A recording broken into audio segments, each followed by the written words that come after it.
कर्नाटक में जो बुरखे को लेके जो इशू चल रहा है, स्कूल में एंट्रीज नहीं दी जा रही कॉलेज में, उस ताल्लुक से क्या बोलना है? देखिए साहब, ये इसको इशू बनाया जा रहा है। अगर आप पूरे मुल्क की हालत देखेंगे तो हर जगह कुछ ना कुछ इशू जो है तो क्रिएट किए जा रहे हैं, लेकिन पॉलिटिकल लेवल पर अलग अलग इश्यूज़ हमने हर बार देखे। लेकिन इस बार तालीमी इदारों के अंदर जो है तो एक नफ़रत अंगेज़ ये जो है तो माहौल बनाने की कोशिश की जा रही है, जो नहीं होना चाहिए था। हिजाब एक फंडामेंटल राइट है, ये हम भी जानते हैं, जो मुद्दा बना रहे वो भी जानते हैं। साथ ही साथ हम और आप ये चीज़ देख रहे हैं कि इसके अपोजिशन में वो ये कह रहे हैं कि अगर हिजाब फंडामेंटल राइट है तो हम जो है तो भगवे मफलर डाल के आएंगे, ये भी हमारा फंडामेंटल राइट है।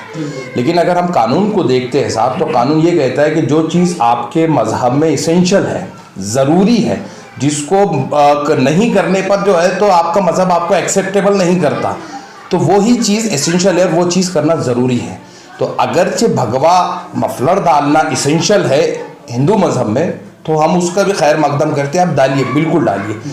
साथ ही साथ हिजाब की अगर बात की जाए तो ये पूरी दुनिया के अंदर, सिर्फ हिंदुस्तान की हम बात नहीं करेंगे, पूरी दुनिया की अदालतें, गवर्नमेंट ये मानती है कि हिजाब मुसलमानों का इसेंशियल पार्ट है, ज़रूरी पार्ट है, और ये एक्सेप्ट करते हैं। आप अगर पुलिस महकमे में देखेंगे, आप अगर पायलट जो महिलाएं हैं हमारी उनको देखेंगे, हम हमारे महिला जो डॉक्टर्स हैं अगर उनको देखेंगे, तो वो भी अलग अलग मुल्कों के अंदर हिजाब के साथ होती है।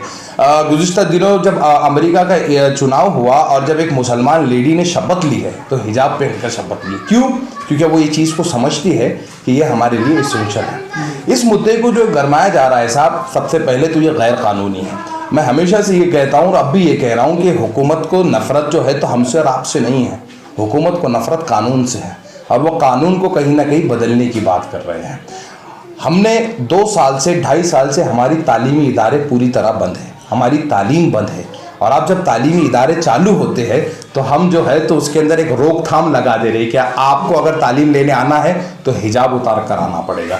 तो ये बड़ा गैर जिम्मेदारानी हरकत है। मैं कर्नाटका के जो वज़ीर तालीम हैं उनको ये दरख्वास्त करना चाहूँगा कि आप ऐसी हरकतों से बचें, क्योंकि अगर आप ऐसी हरकतें करेंगे तो देश के अंदर नफ़रत का माहौल पैदा होगा।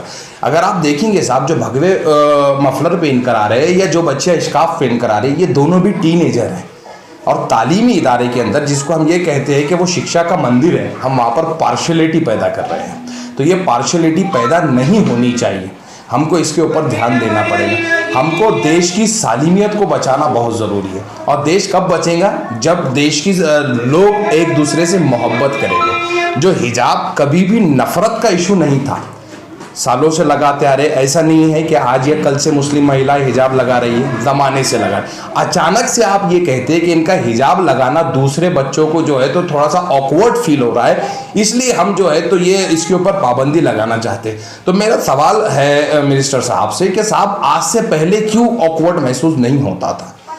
अगर कोई भगवा वस्त्र पहनकर सदन में आता है हम एक्सेप्ट करते हैं, और कोई अगर दूसरे तमाम चीज़ें, कोई मफलर डालकर आ जाता है, कोई धोती पहनकर आ जाता है, कोई साड़ी पहनकर आ जाता है, तो हम एक्सेप्ट करते हैं ना साहब, तो हम तमाम चीज़ें एक्सेप्ट करेंगे। अब एक चीज़ हमको ये समझना होगा, अगर आप ये कह रहे हैं कि ये पार्शलिटी क्रिएट करेगा, तो कल को आप ये कहेंगे कि पगड़ी पहनकर कॉलेज में नहीं आना चाहिए, कल को आप ये कहेंगे कि क्रॉस पहनकर कॉलेज में नहीं आना चाहिए, कल को आप ये कहेंगे कि मंगलसूत्र पहनकर कॉलेज में नहीं आना चाहिए, क्योंकि ये सबकी अपनी अपनी धर्मों की जो है तो एक एक निशानियां हैं जिसको वो अपना धर्म बताने के लिए इस्तेमाल करते हैं। तो हिंदुस्तान की खूबसूरती है कि यहाँ पर कई कल्चर हैं, और तमाम अलग अलग कल्चरों को मिलकर एक देश बनता है। यही इस देश की खूबसूरतियों में यही है, और पूरी देश की जो खूबसूरती है वो यही है, और इस खूबसूरती को हमको ख़राब नहीं होने देना है। तो सबसे पहली बात हमको इसकी हिफाजत करनी होगी कि जो जिस तरीके से आना चाहता है उसको उस तरीके से आना दिया जाए। इसमें आप किसको जिम्मेदार समझते हैं? ये जो फैसला लिया गया है, तो ये मतलब कॉलेज से जो प्रिंसिपल होते हैं या मिनिस्टर के फैसले पे लिया गया है, या कोई पॉलिटिशियन इसमें मुद्दा है, क्या है इसके अंदर साहब? मामला ये बना कि कुछ पॉलिटिकल पार्टीज के विंग, हर पार्टी पॉलिटिकल पार्टी के अपने विंग होते हैं जो प्रोपेगेंडा क्रिएट करती है।